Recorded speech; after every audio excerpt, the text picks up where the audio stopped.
Hello everyone and welcome to a new video.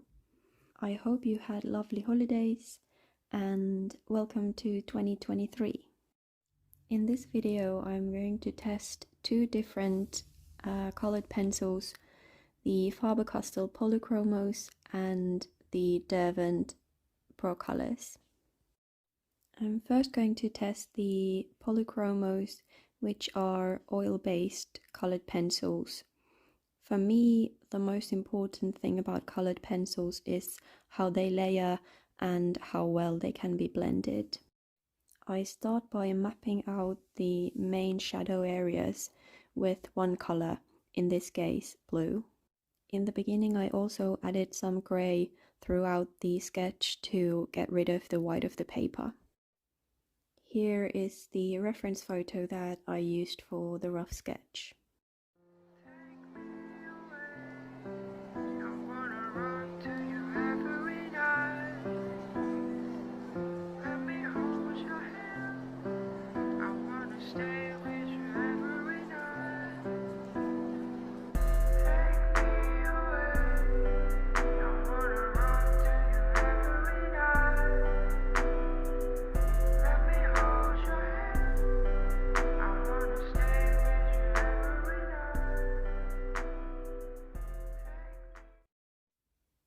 After laying down the base shadow color, I will move on to other colors of the complexion. I am using here both a brown-orange color and a green. When you look at human skin, you can see that there are so many more colors than just what we usually think of as a skin tone. There are reds, browns, yellows, greens, purples, and blues, basically every color that exists. One of the common mistakes when trying to create skin tones is using just one or two colors. This will make the skin look very flat and not natural at all. Instead, I would advise you to look at photos or portraits and really think about all the colors you can see in the skin tone.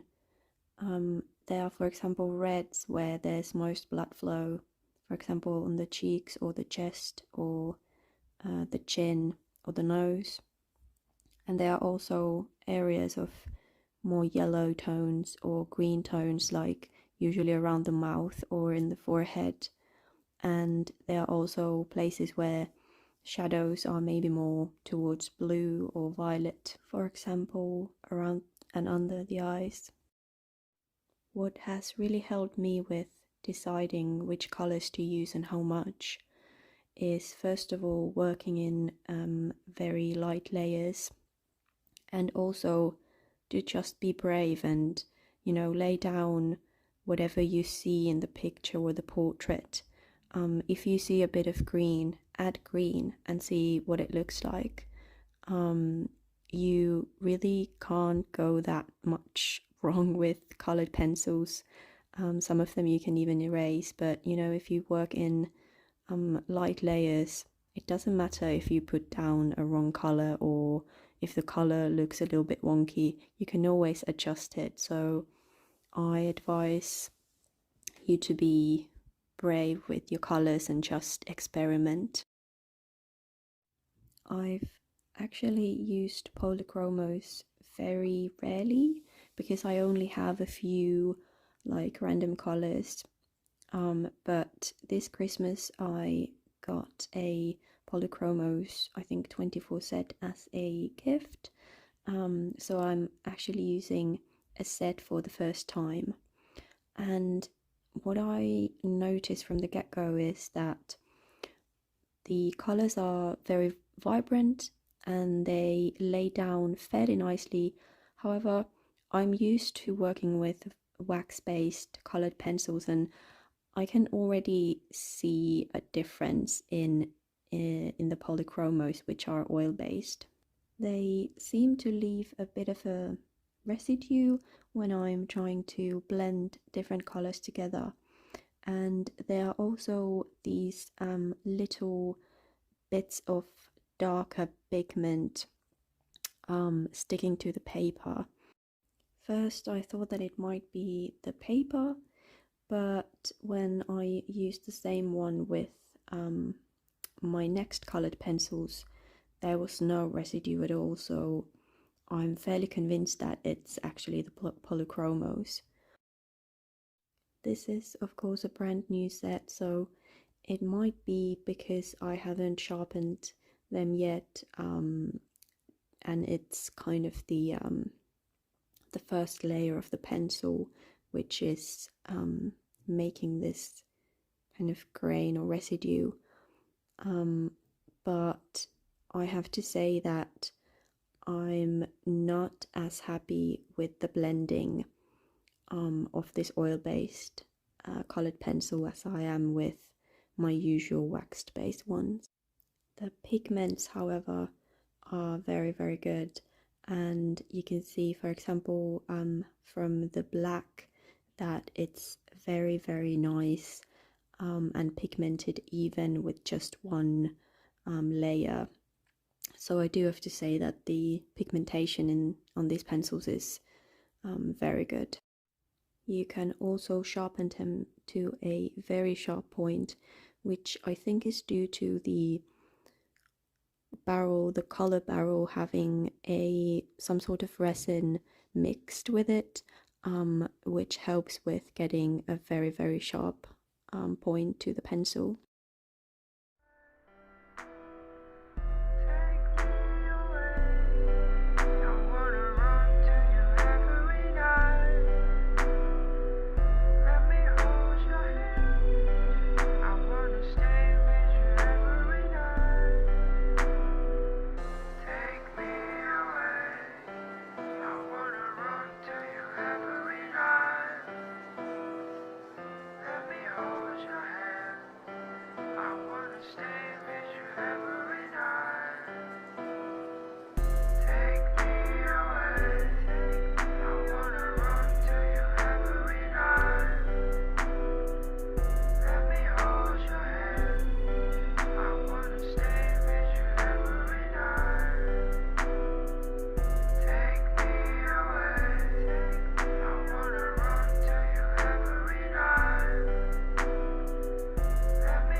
Here you can see me adding some green to the shadow on her face, and you can really see how adding another color to a brown or grey or black really deepens the hue and makes it quite a bit more deep and realistic than just keeping the shadow one color.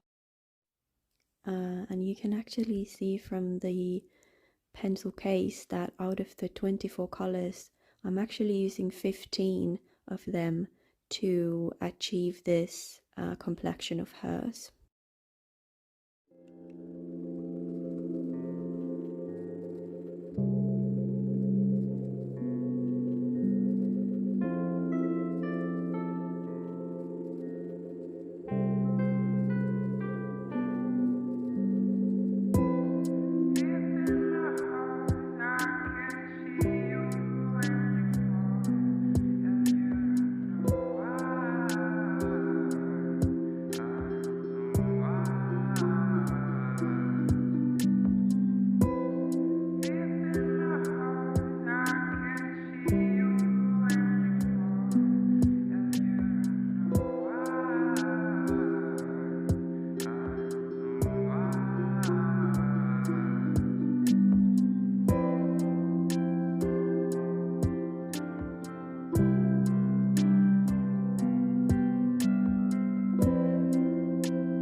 I'm actually really liking how this little portrait study looks, and I'm quite happy with the polychromos.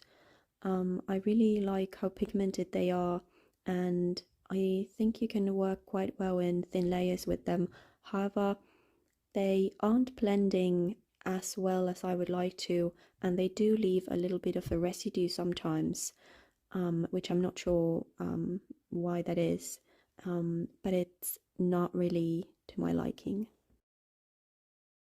At this point, I was also losing the daylight, so I ended up just leaving the little portrait as it is. And the next day, I wanted to move on to another set of colored pencils, this time waxed based pencils that I've used quite a bit previously, and they are the Derwent Procolour pencils.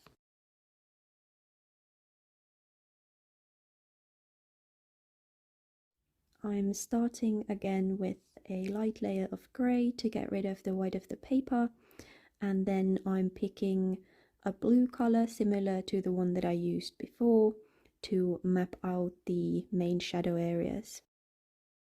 And this is the reference picture I used. Even though I have a larger set of these Procolour pencils, I try to use relatively same colours as with the Polychromos.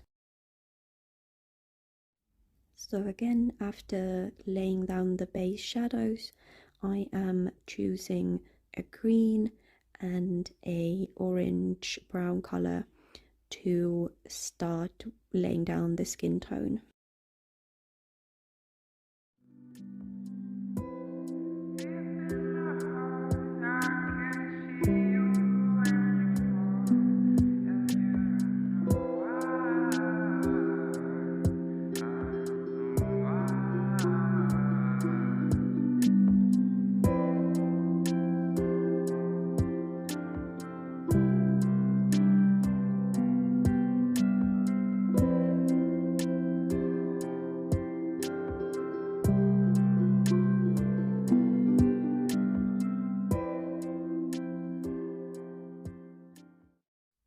Because Wednesday obviously has quite a light complexion, you could almost call it dead-like. I'm kind of overemphasizing the blue and purple around the eyes. In a regular portrait, I probably wouldn't do this, but here I think it really fits the character. I also think using quite a bit of green adds to the deadly vibe.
Right from the start, I'm noticing that I like these wax-based pencils quite a bit more than the oil-based Polychromos.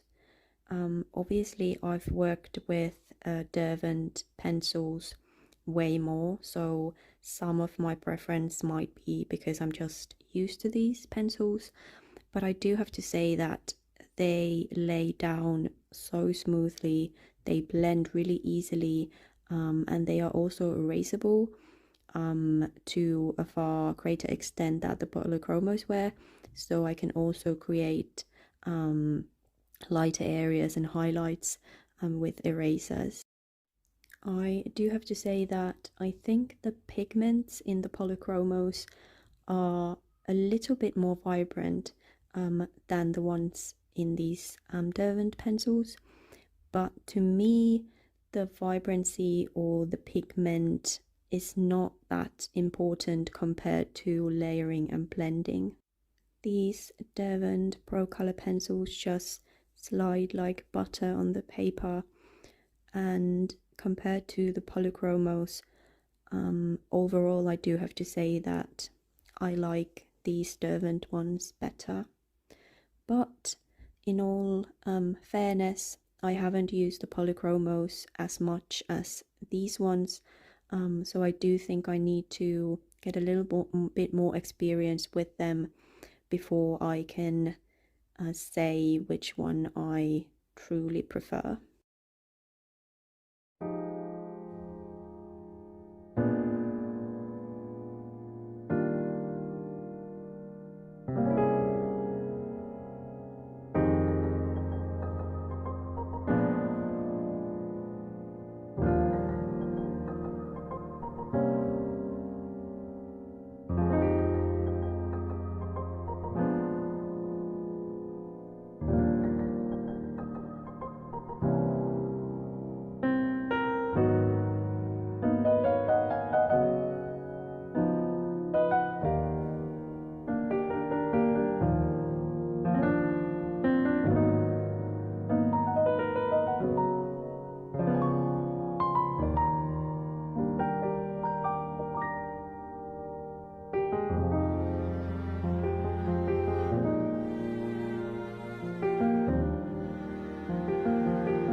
Even though I said that the pigmentation is better in the Polychromos, here you can see that the Pro colors do have quite vibrant colors and quite a lot of pigment, even with just one layer, like for example here in the black color. And again, I was starting to lose the daylight, as here in Finland we typically lose it around 3 to 4 p.m. in the winter, and for this reason I again decided to leave this portrait as it is and not make it a complete piece. Here are the two portraits side by side. The first one made with Faber-Castell Polychromos, and the one on the right made with Derwent Procolours. Thank you so much for watching, and see you next time.